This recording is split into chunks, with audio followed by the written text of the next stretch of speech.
we'll start today with, I know I can see it, I look in your eyes and I can tell the question that most of you out there have about me.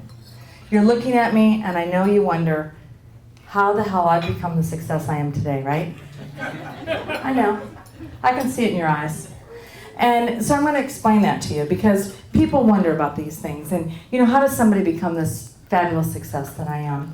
And mine started when I was about 12 years old in St. Charles, Illinois. I walked into the King County Fairgrounds and going to have a day at the fair. It was just opening up. And a 9th grader walked up to me. Now that tells you what kind of cool I am. I'm 12, 9th grader. I'm pretty cool. And so she walks up and she says, "Would you like a job?"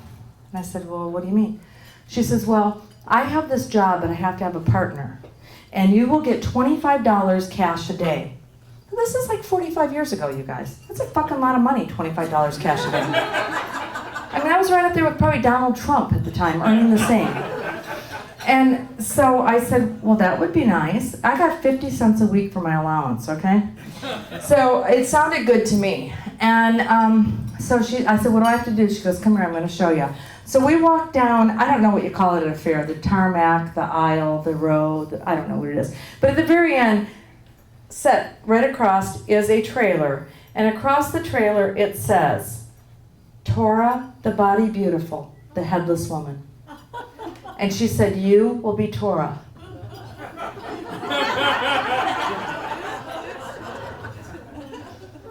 I thought this through. I was only 12 years old, but I thought this through and I said, "I don't want to cut off my head for $25 a day." And she says, No.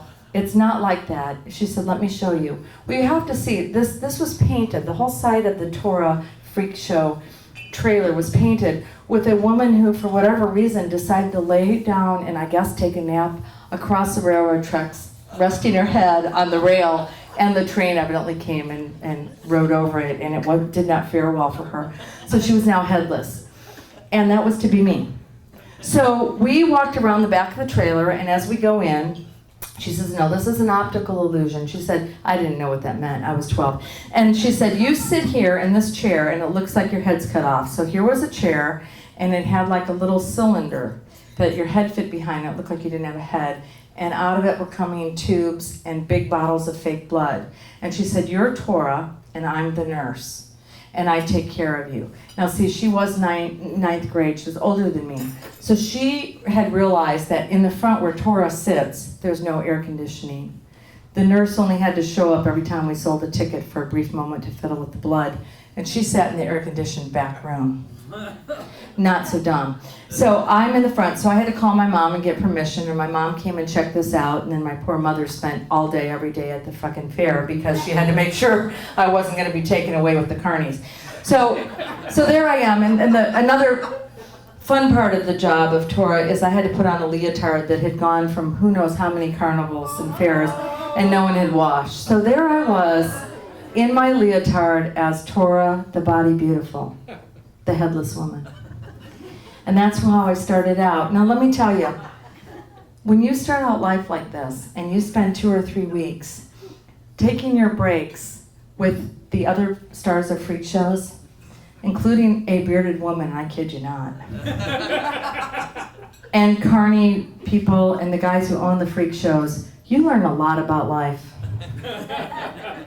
I know shit in here you people still don't know at your ages, just from that experience. And by the way, how many people do you know that can ever tell you that they have been the headless woman or the star of a freak show? Not many, right? I bet I'm it. Once in one crowd, one guy said, I know somebody who was the star of a freak show. Fucking shut up, okay? So that's how I started out. So I know that, now you can see why I'm the success I am, because that's where I got my start in life.